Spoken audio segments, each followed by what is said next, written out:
నమస్తే అన్న. నమస్తే అమ్మా. మీ పేరు? జిన్నం వేణు గుప్తా. ఏం చేస్తుంటారు మీరు? వ్యాపారం. వ్యాపారం. ఏం వ్యాపారం? ఫ్రూట్ మార్కెట్ మాది వ్యాపారం. నేను తెలంగాణ రాష్ట్ర ఆర్యవైశ్య సంఘంలో రాష్ట్ర సేవాదళ కో చైర్మన్ గా పనిచేస్తున్నాను. ఎన్నో సేవా సంస్థలు కార్యక్రమాల్లో చేస్తుంటాను. ఈ సోదరి భార్గవి గారు కూడా చాలా రోజుల నుండి కూడా ఈ టెంపుల్ కు రావాలని చెప్పేసి అని ఎన్నో సార్లు కూడా చెప్పడం జరుగుతుంది. దాదాపుగా నేను కాకుండా నా మిత్రులు కూడా చాలా మంది ఇక్కడికి వస్తుంటారు. ఇక్కడ ప్రత్యేకత ఏంటంటే అమ్మవారికి దర్శించుకొని ఒక 16 ప్రదక్షిణాలు మొట్టమొదటిసారిగా చేసి కోరుకున్న కోరికలు నెరవేర్చాలని చెప్పేసి అని అమ్మవారిని వేడుకుంటే దాదాపుగా చాలా మంది కూడా ఆ కోరికలు నెరవేరినాయి. ఇక్కడ చిలుకూరు బాలాజీ దగ్గర వీసా కోసం ఎట్లనో ఇక్కడ ఉద్యోగం కోసము, చదువుల కోసము, ఆరోగ్యం కోసము, ఐశ్వర్యం కోసం కూడా అందరు కూడా ఇక్కడ రెగ్యులర్ గా వస్తుంటారు. దాదాపుగా ఇంతకుముందు కూడా ఇక్కడ ఈ టెంపుల్ కోసం ఇక్కడ చాలా మందికి తెలియకపోయేది. గతంలో చిన్నగా ఉంటుండేది. ఆ వినోద్ గారు, వీరు భార్గవి గారు అందరు కూడా కలిసి టెంపుల్ ను కూడా డెవలప్ చేశారు. ఈ మధ్య కాలంలో బాగా పబ్లిసిటీ కూడా పెరిగింది ఈ టెంపుల్ కు. ప్రతిరోజు కూడా ప్రదక్షిణాలకు కూడా అవకాశం ఎక్కువగా ఉంటుంది. ప్రదక్షిణాలు చేయాలంటే కూడా ఈ రోజు జాగా సరిపోవట్లేదు టెంపుల్ కు. అలాగే ఈ మధ్య కాలంలోనే అన్నదాన సత్రాన్ని కూడా ఇక్కడ వీళ్ళు ఏర్పాటు చేశారు. దాని విషయం భార్గవ్ గారు మాట్లాడతారు. అన్న, మరి ఇన్ని సంవత్సరాలు ఫేమస్ కానీ టెంపుల్ ఇప్పుడే ఈ సంవత్సరంలో ఫేమస్ అయిందంటే ఇక్కడ ఏదో అద్భుతం జరుగుండాలి. మరి ఆ అద్భుతం ఏంది అమ్మా? ఏ విగ్రహ ప్రతిష్టాపన చేసినా కూడా దానికి కొంత టైం పడుతుంది పవర్ రావడానికి. ఇక్కడ అమ్మవారు చాలా పవర్ఫుల్ గా అమ్మవారు ఇక్కడ వెలిసింది. దాదాపుగా కూడా అన్ని కోరికలు నెరవేరుతున్నాయి. అంటే గతంలో కూడా కోరికలు నెరవేరాయి కానీ వాళ్ళు ఎవరు పబ్లిసిటీగా చెప్పలేదు. ఇప్పుడు అంతా సోషల్ మీడియాలో కానీ అంతటా కూడా బాగా చెప్తున్నారు కాబట్టి ఇప్పుడు పబ్లిక్ లో బాగా అమ్మవారి టెంపుల్ బాగా పాపులర్ అవుతుంది. అంటే ఎవరో భక్తులు వచ్చి నేను కోరుకున్న కోరికలు ఇక్కడ నెరవేరినాయి అని చెప్తేనే ఈ టెంపుల్ ఫేమస్ అయిందా? అమ్మా, అది నిజానికి నిజం, 100% నిజం. అంటే వాళ్ళు చెప్పడమే కాకుండా కూడా ప్రాక్టికల్ గా కూడా మేము కూడా చూస్తున్నాం అది. ఎందుకంటే నేనే కాకుండా నా మిత్రులను కూడా తీసుకొస్తుంటాను. ఎప్పుడు వాళ్ళందరికీ కూడా కోరుకున్న కోరికలు నెరవేరాయి. అంటే కోరుకున్న కోరికలు నెరవేరాయని ఎవరు చెప్పని అవసరం లేదు.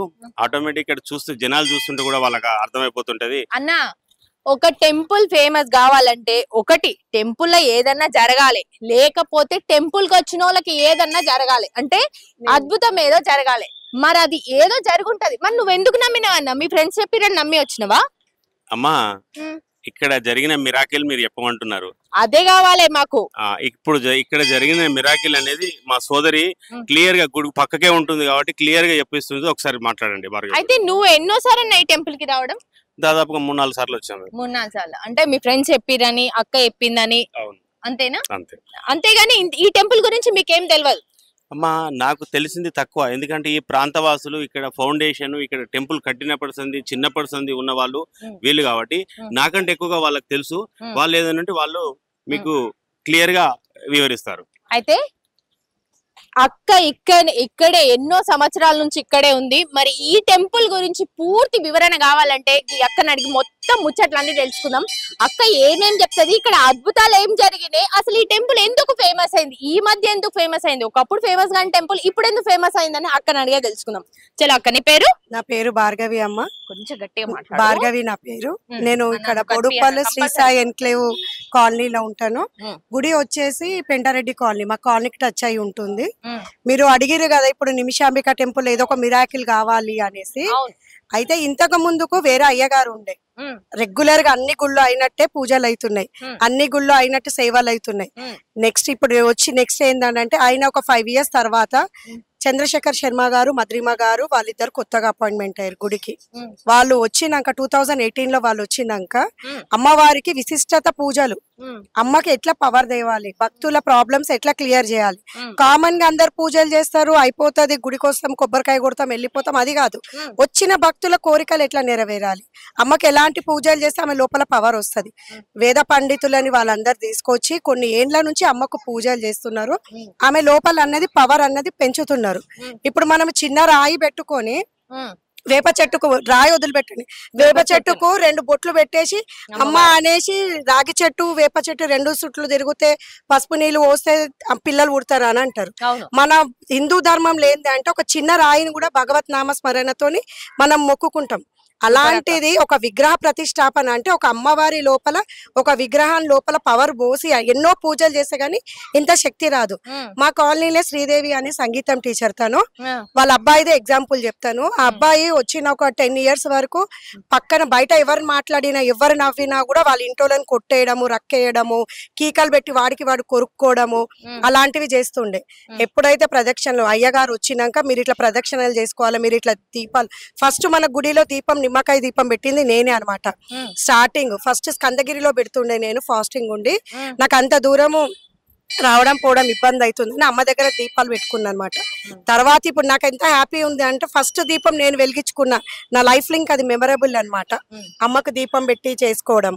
అయితే ఆ శ్రీదేవి గారు వాళ్ళందరూ వాళ్ళ బాబు కోసం ప్రదక్షిణ చేసి, పాపం ఆమెకు అన్ని ఉన్నాయి, ఆమె వెల్ సెటిల్డ్, కాకపోతే బాబుతోని చాలా ట్రబుల్ ఫేస్ చేసింది ఆమె. ఆ బాబు ఇప్పుడు రెగ్యులర్ గా గుడికి వస్తుంటాడు, ఎవరిని ఏమన్నాడు, వాడంతలు వాడు తింటాడు, మంచిగా పాటలు పాడతాడు. తను వస్తే మీకు స్పెషల్ గా ఇంటర్వ్యూ ఇప్పిస్తాను. మీరు పాటలు పాడతాడా? పాటలు పాడతాడు, అమ్మవారికి సేవ చేసుకుంటాడు, ఎవరినేమో అంత చేంజ్ అయింది. ఎన్ని మెడిసిన్ ఇచ్చినా ఎంత చేసినా కొన్నేళ్ల నుంచి హోమియోపతి అన్ని వాడినా తగ్గని రోగము తనకు తగ్గిందనమాట. అట్లా కాలనీ వాళ్ళకే చిన్న చిన్న ఎగ్జాంపుల్స్, ఉద్యోగ పరంగా పెళ్లి పరంగా అన్ని. అయ్యగారు ఎట్లా అంటే కమర్షియల్ అని అంటారు కానీ కమర్షియల్ కాదు, తను ఎప్పుడు డబ్బులను ఆశించారు. గుడి కమిటీ వాళ్ళు కూడా ఒక కాలనీలో గుడి పెట్టినాము అన్నందుకు వాళ్ళు ప్రతి ఒక్కరికి అందరికి హెల్ప్ చేసుకుంటా, ఎవరికి ఎలాంటి ఇబ్బంది లేకుండా కాలనీ వాసులతో ఫ్రెండ్లీగా ఉండి అందరితో కోఆపరేట్ చేసుకుంటా, గుడి వాళ్ళు కూడా ప్రతి ఒక్క ప్రోగ్రామ్ కూడా మంచిగా చేస్తారు. మా కాలనీ పెంటారెడ్డి మనసాని కాలనీ కూడా గుడిలో ఉన్న ప్రతి సేవలు మహిళలు అందరం వచ్చి శ్రావణ మాసము నవరాత్రులు అన్ని అందరం వచ్చి ఇక్కడ సేవ చేసుకొని మంచిగా అన్ని ప్రోగ్రామ్స్ చేసుకుంటాం అనమాట. మిరాకిల్స్ ఉన్నాయి, మిరాకిల్స్ లేవు అనకండి. మీరు ఏదన్నా ఒకటి కోరుకొని వెళ్ళండి, మీకు 5 weeks లోపలనే ఆమె కళ రూపంలోనూ కానీ మనకు తెలిసిన మనుషులు తెలిసిన వాళ్ళ వచ్చి కళలు వచ్చి ఆమె ఆన్సర్ ఇస్తుంది మనకు. అది మనం మనస్ఫూర్తిగా మొక్కుతే మనకే తెలుస్తుంది. మీరే అంటారు, మీరు మొక్కుకొని వెళ్ళండి, 5th week లోపల మీరే వచ్చి చెప్తారు. మళ్ళీ అంత ఉంది కాబట్టి మీరు ఈ రోజు ఇక్కడికి వచ్చారు. ఆమె ఆజ్ఞలు ఏది కాదు. కరెక్ట్ చెప్పినా అన్న, ఈ మాట మాత్రం నిజంగా చెప్పినా. నేను కష్టాల్లో ఉన్నా కాబట్టి అమ్మవారు నన్ను ఇక్కడ పిలిపించుకుందని నేను కూడా అనుకుంటున్నా. థ్యాంక్ యూ సో మచ్ అక్క. థ్యాంక్ యూ నాన్న.